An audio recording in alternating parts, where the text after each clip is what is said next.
Glória a Deus. Então vamos lá. Queridos, a mensagem que eu quero deixar para os amados nessa tarde está inserido no livro de Ruth, no capítulo de número 1.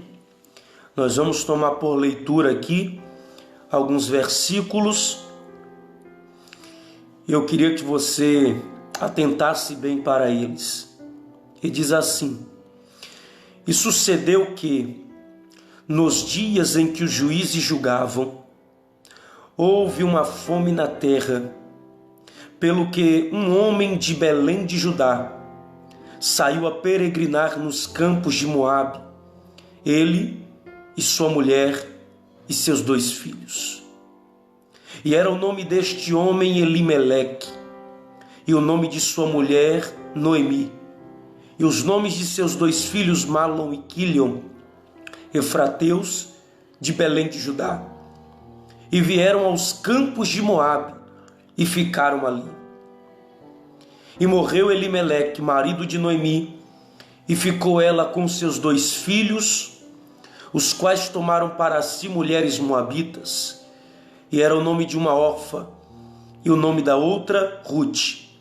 E ficaram ali quase 10 anos. E morreram também ambos, Malom e Quilion, ficando assim esta mulher desamparada dos seus 2 filhos e de seu marido. Então se levantou ela com as suas noras e voltou dos campos de Moabe, porquanto na terra de Moabe ouviu que o Senhor tinha visitado o seu povo, dando-lhe pão. Queridos, o livro de Ruth pertence à classificação dos livros que na Bíblia nós denominamos de livros históricos. Haja vista que o livro de Ruth, ele tem uma influência, tem uma participação, uma valorização muito grande na tradição judaica. Até porque, quando os judeus, na celebração da festa das primícias, separavam 5 rolos de textos diferentes, o livro de Ruth estava incluso nestes 5 livros, ou nestes 5 rolos, para ser lido no decorrer da festa das primícias. E se você observar bem, você vai perceber que este livro também trata acerca de primícias. É só você observar quando a Bíblia faz menção do campo de trigo, do campo de Moabe, do campo de Boaz. Daí então nós vamos compreender que este é um livro que tem uma participação fundamental na tradição judaica. E para nós se localizarmos em que época este livro está acontecendo, o capítulo 1 e o verso de número 1 nos dá 2 informações muito importantes. A primeira é que era a época dos juízes, e a segunda é que existia uma grande fome na terra. Com esses 2 pontos de informação, nós podemos se localizar em que época o livro de Ruth, no seu capítulo de número 1, está acontecendo.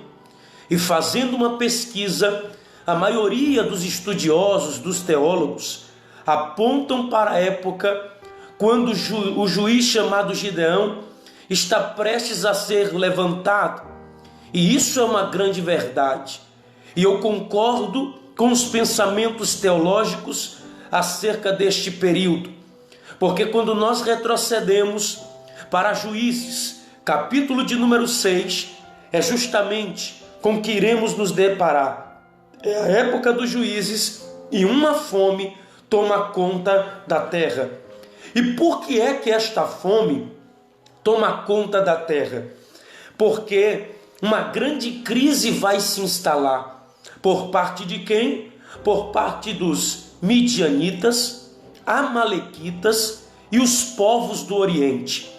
Eles subiam em seus camelos, e quando Israel estava prestes a semear aquilo, ou melhor, prestes a colher aquilo que outrora eles haviam semeado, estes três povos se uniam, formando um só, e saqueava toda a agricultura de Israel, de tal maneira que o texto ali em Juízes, no capítulo de número 6, chega a dizer que não restara sustento algum. Por quê?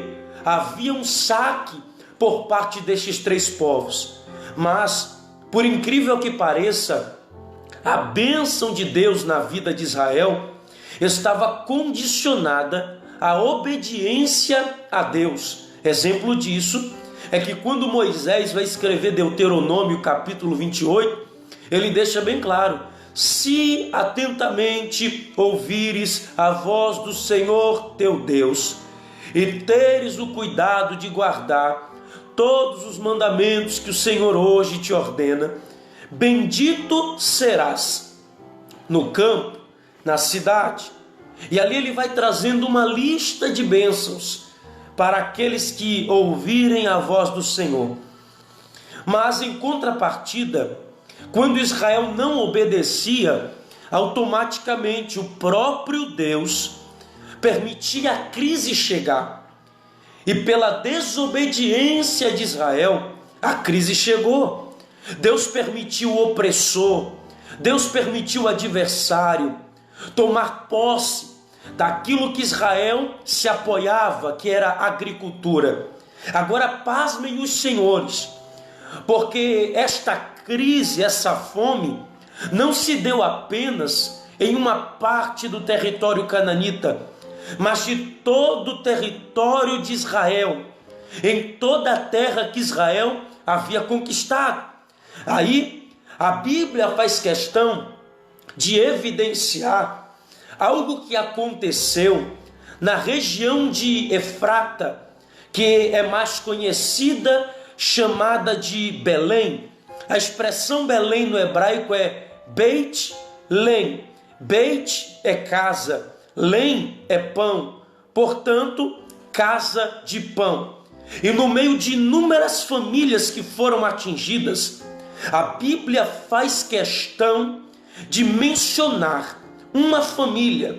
A Bíblia faz questão de elencar uma família cujo chefe desta família é chamado de Elimeleque.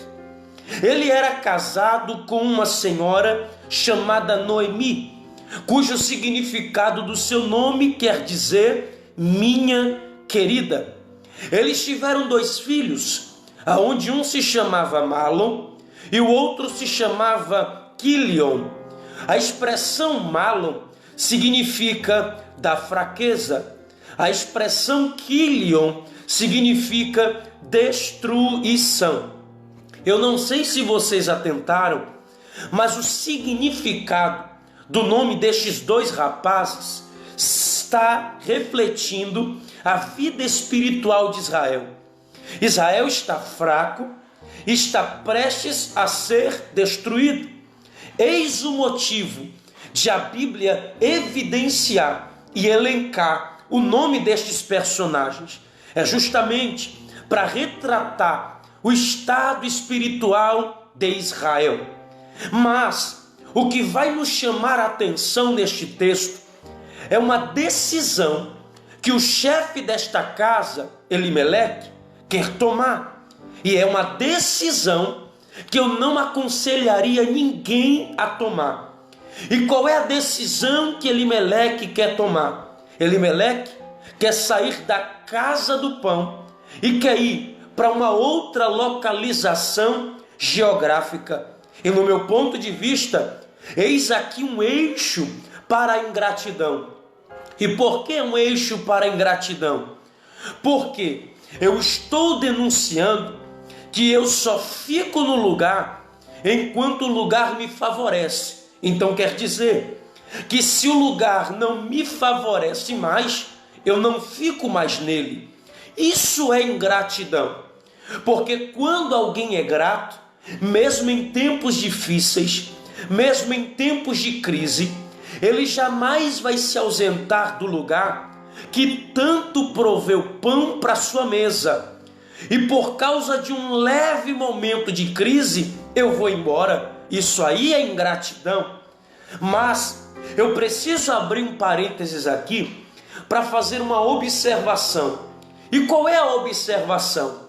Eu preciso deixar bem claro que nenhuma crise é eterna. Toda crise ela é passageira. Tem dia para começar, mas também tem dia para terminar. Nenhuma crise é para sempre. A crise é temporária e todos nós estamos tendenciosos a passar por uma crise. Ninguém recebeu o selo, a patenticidade divina, a ponto de não atravessar por provações, por adversidades ou por circunstâncias devastadoras. Todos nós vamos passar por isso. E tem mais, você tem que se alegrar porque você passa pela provação, pela tentação e pela crise. Tiago nos deixou um conselho. Ele disse que bem-aventurado, a expressão bem-aventurado é feliz. É o varão que sofre a provação, passa pela tentação, porque ele vai ser aprovado por Deus. Qualquer área da nossa vida está sujeita a passar por uma crise. Vida ministerial passa por crise. Vida profissional passa por crise. Vida sentimental está tendenciosa a passar por crise. Qualquer área da nossa vida, nós vamos passar por crises. Casamento passa por crise. Pastor passa por crise. Pregador passa por crise. Profeta passa por crise. Mas nada disso é eterno. Uma hora começa, mas também uma hora termina. E eu quero acreditar que já está terminando o período de crise que nós estamos enfrentando, em o nome de Jesus. Mas Elimeleque, ele não pensa dessa forma. Elimeleque, ele quer ter a reação de saída. E quando eu olho para a expressão saída, em tempos de crise, o Espírito de Deus me traz à memória dois exemplos para uma aplicação muito simples aqui. O primeiro exemplo, Abraão. Você se lembra muito bem, quando Deus diz para ele: sai-te da tua terra, da tua parentela, da casa do teu pai, e vai para uma terra que eu te mostrarei. Esdras, qual era a crise ali? A crise ali era espiritual, porque ele morava em Ur da Caldeia, e Ur da Caldeia era o centro de fabricação de deuses. A idolatria estava impregnada ali. Qual era a crise? Espiritual. Aí Deus manda Abraão a sair daquela crise espiritual para viver algo novo que o próprio Deus tem reservado para ele. Um outro exemplo acontece com Isaac, o filho de Abraão. Você vai observar que Isaac, ele estava na terra, e a Bíblia diz que houve fome na terra, e ele está observando os homens, arrumando suas bagagens e indo em direção ao Egito, porque naqueles dias de Isaac, lá em Gênesis 26, o único lugar da terra que tinha provisão para famílias era o Egito.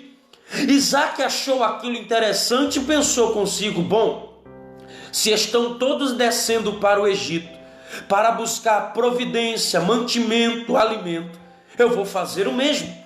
Mas enquanto Isaac estava tentando ir pela ótica de todo mundo, Deus brada-lhe do céu dizendo: você não vai a lugar algum.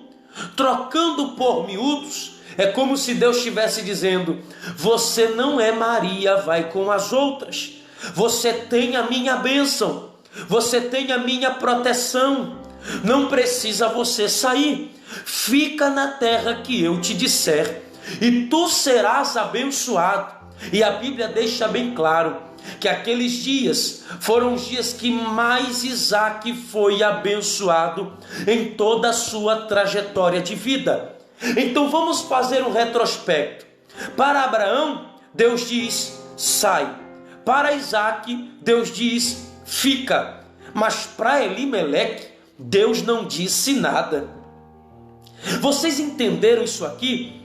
Para um Deus diz: sai. Para outro Deus diz: fica.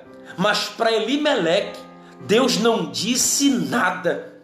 Aí isso me levou a especular o seguinte: a expressão Elimeleque, no seu bojo original, é El-Meleque. A expressão El é Deus. Meleque vem de Meler, que é rei. Portanto, o nome Elimeleque significa Deus é rei. Se você observar, você vai perceber que na tradição judaica, todas as vezes que o indivíduo carregava o nome de Deus no seu nome, isto mostrava uma estrita ligação da família para com Deus. Então você vai perceber que a família de Elimeleque é adoradora de Deus. Tanto é que resolveram colocar o nome dele de Deus é Rei. Então, peraí, se Deus é Rei, por que é então que Elimeleque não evidencia isso na sua vida?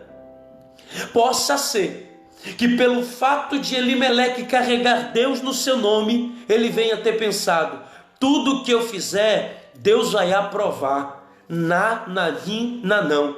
É aí que a gente se engana, é aí que a gente peca. A gente pensa que pelo fato de Deus ser com a gente, tudo que a gente fizer, nós vamos ter a aprovação de Deus. Nada disso. Tem coisas que Deus não vai aprovar, por mais que somos íntimos dele, ligado a ele.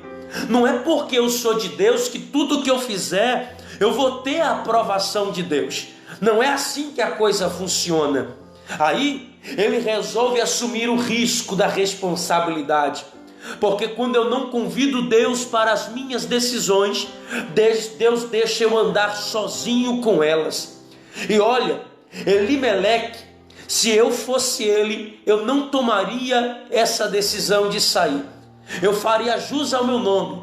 Já que eu tenho Deus como rei na minha vida, eu não preciso sair. Eu não preciso correr. Eu não preciso ir embora. Basta apenas eu colocar Deus para reinar. Ei, você aí que está assistindo essa live, você que vai compartilhar, que vai assistir depois, preste bem atenção. Deus não tem prazer naqueles que recuam, mas Deus tem prazer é naqueles que avançam. Elimeleque está tentando sair. Isso é uma atitude covarde. Ele está tentando recuar e não avançar. Ele está tentando se esquivar. Existem provações na nossa vida que são inevitáveis. Você pode ir para a Europa, você pode ir para Portugal, você pode ir para a Argentina, você pode ir para os Estados Unidos da América, você pode ir para qualquer lugar. Você vai arrumar sua mala, você vai dizer: lá a prova não vai me alcançar. Está arriscado quando você abrir a mala, de repente a prova sai e diz: surpresa, eu vim junto, porque é necessário você passar por este momento. Então sair não é a melhor decisão. Ao invés de você sair, ao invés de você correr, ao invés de você ir embora, faz o seguinte: coloca Deus para reinar na tua vida. Ei, faz o seguinte: chama Deus para reinar na tua crise, chama Deus para reinar na tua casa. De repente você está pensando em ir embora de casa, se separar, se divorciar. Não precisa sair. Desfaz a mala e diz assim: ó, Deus, reina aqui no meu casamento. Deus, reina aqui no meu ministério. Deus, reina aqui na minha vida. Deus, reina aqui na minha casa. É isso que você precisa entender. Você tem que colocar Deus para reinar. Até quando você vai ficar fugindo daquilo que você precisa enfrentar? Enquanto você não resolver enfrentar o que precisa ser enfrentado, você vai ser um fugitivo de Deus. Você vai sempre correr. Será que Deus não sabe que você suporta esse tipo de prova que você está passando? Será que Deus não conhece a sua estrutura? É claro que Deus conhece. Deus sabe até onde você aguenta. Deus sabe até onde você suporta. Deus não vai te dar nada para você passar ou atravessar que você não tenha estrutura. Então faz o seguinte: se eu fosse Elimeleque, eu não sairia do lugar aonde Deus havia cuidado de mim. Mas antes, mesmo em tempos de crise, eu colocaria Deus para reinar. Coloque isso na sua mente. Leve isso ao seu coração. Coloque Deus para reinar. Nada de fuga. Coloque Deus para reinar. Você sabe por que é fundamental colocar Deus para reinar numa crise? Porque quando a gente está fora da direção de Deus, o diabo sabe muito bem. O diabo sabe quando a gente está desorientado. O diabo sabe quando a gente está fora da direção de Deus. E o diabo ama fazer isso. Por quê? Ele sabe que quando a gente está fora da direção de Deus, ele sabe que a gente acha que Deus está confirmando tudo que acontece. Aí é a hora que o diabo abre uma grande porta e a gente pensa: Deus é comigo, olha a providência dele aí. Enquanto na verdade é uma isca do inimigo para lhe fisgar. E qual foi a porta que o diabo abriu para Elimeleque enxergar? Moabe, uma terra pagã, uma terra idólatra. De tal maneira que Elimeleque pensa consigo: eu vou para lá, porque lá tem a providência de Deus. Aquilo ali foi uma arapuca do diabo para tentar acabar com a vida de Elimeleque e da sua família. Porque o diabo é o mestre dos disfarces. Quando ele quer matar alguém, ele nunca vem em forma de morte. Ele sempre vem em forma de saúde, em forma de vida. Para aí então, quando você estiver envolvido, ele acaba lhe matando. Mas tudo isso, sabe por quê? Porque Elimeleque está desejoso pelo pão, está faminto do pão. E é uma coisa que a gente tem que ter muito cuidado com aquilo que a gente deseja, porque o diabo está sempre pronto a trabalhar com os nossos desejos. Exemplo disso é que quando Israel estava no deserto, chegou o dia que Israel se cansou do maná de Deus. Queridos, quem é que vai se cansar do maná de Deus? Quem é que vai deixar de comer o maná de Deus? Quem é que vai enojar do maná de Deus? O maná era a comida que Deus derramava todos os dias para sustentar o seu povo. Maná era tão poderoso e espiritual que a expressão maná não explica o que ele é, porque é uma pergunta: o que é isso? Porque a própria Bíblia vai dizer que parecia um farelo fino branco, tinha a cor do bidélio e parecia a semente de coentro, mas quando se era pisado ou moído, logo era feita uma massa. Essa massa virava um bolo que poderia ser cozido ou assado, e quando se era comido, tinha gosto de azeite fresco. Olha a comida que Deus estava mandando para o seu povo. O maná era uma espécie de código de Deus que alimentava o seu povo. Era a palavra que Deus estava liberando, era o maná. E o povo estava cansado. Aí o povo vai reclamar com Moisés, o seu líder da época, e vai dizer: Moisés, estamos cansados de comer maná. Estamos enojados de comer maná. Estamos com saudade do Egito, porque lá comíamos peixes, comíamos outras comidas. E olha para aqui, estamos nesse deserto terrível. O que é que vocês querem, Israel? Olha o que Israel quer. Israel quer comer carne. Quem é que vai deixar de comer maná para querer carne? Israel vai deixar de comer a comida de cima para querer ter acesso à comida de baixo. A comida de cima é o que dá vida, e a comida de baixo é o que vai lhe matar. Mas aí Moisés vai falar com Deus, vai dizer para Deus: Senhor, teu povo está cansado de comer maná, eles querem carne. Aí Deus diz para ele: diga para este povo que eu lhes darei a carne que eles tanto querem comer. Diga para eles que eu vou saciar o desejo e a vontade deles. E a Bíblia diz, quando é no dia seguinte, Deus faz vir um forte vento do Oriente, trazendo uma chuva de codornizes que sobrevoava o arraial de Israel.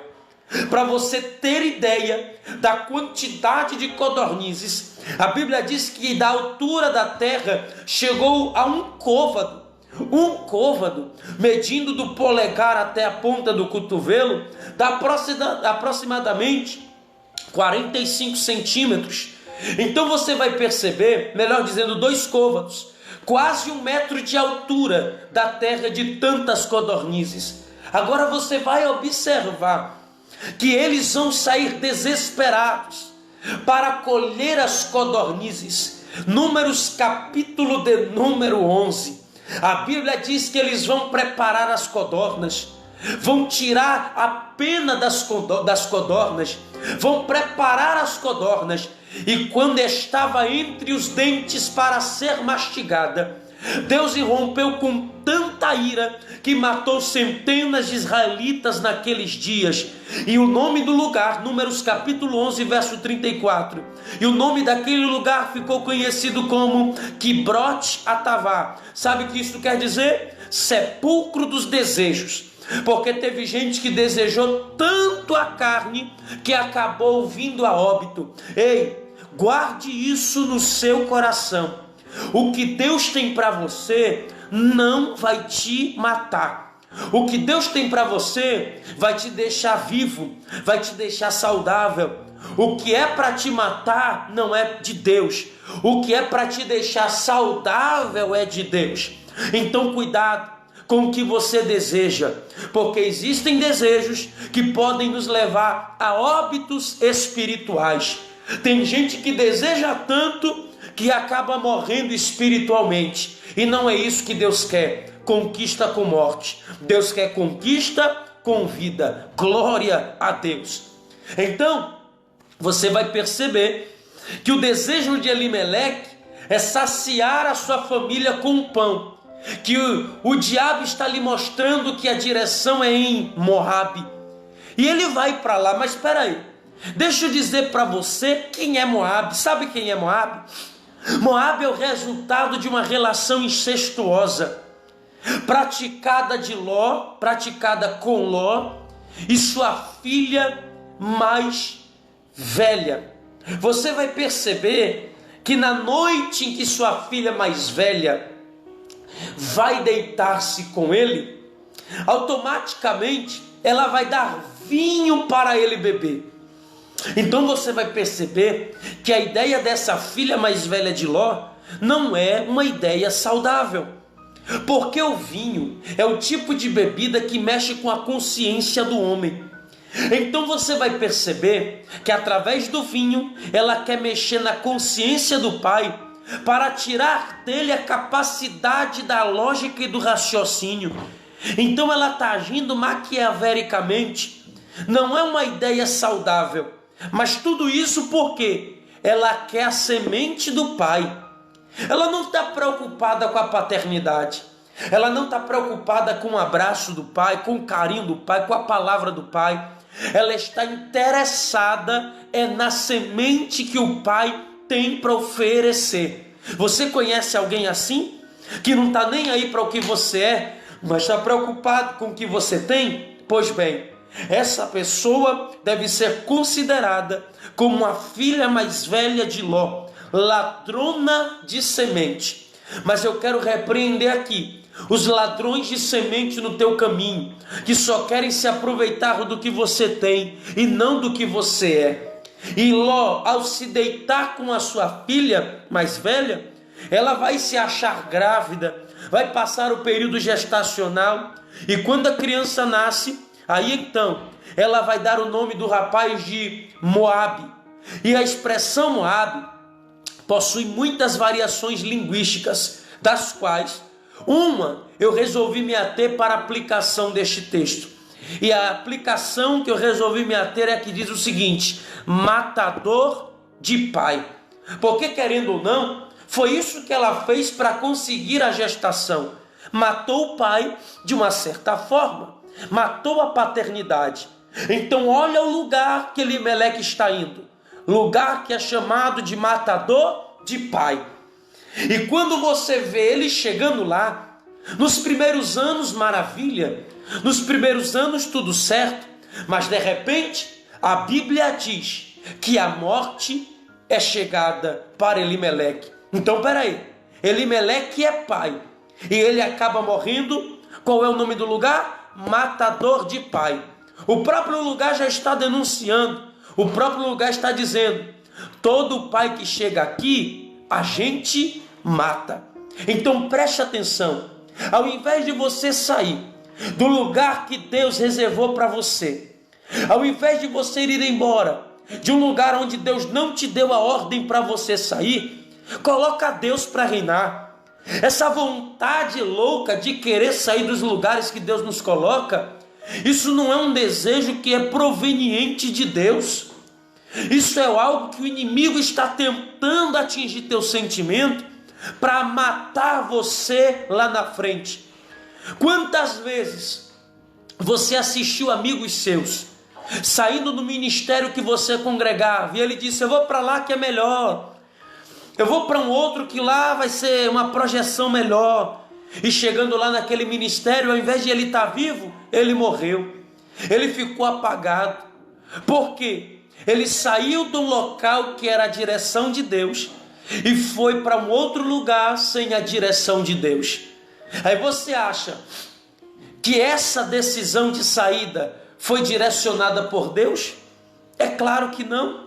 Então preste atenção numa coisa: nunca fuja do lugar que Deus mandou você estar. Independente do que ele esteja passando, se lembre dos tempos bons que você viveu lá. Valorize os tempos que as pessoas te abraçaram lá. Porque no dia da adversidade, esse desejo de querer ir embora, sair, esse sentimento de ingratidão não vai predominar sobre a sua vida. Deus não quer que você morra, Deus quer que você viva. E sabe quando é que você vai viver? Quando você permanecer na casa do pão. Não vá para Moabe, fique no lugar onde Deus colocou você. Que Deus possa abençoar a tua vida, a tua casa, em o nome de Jesus.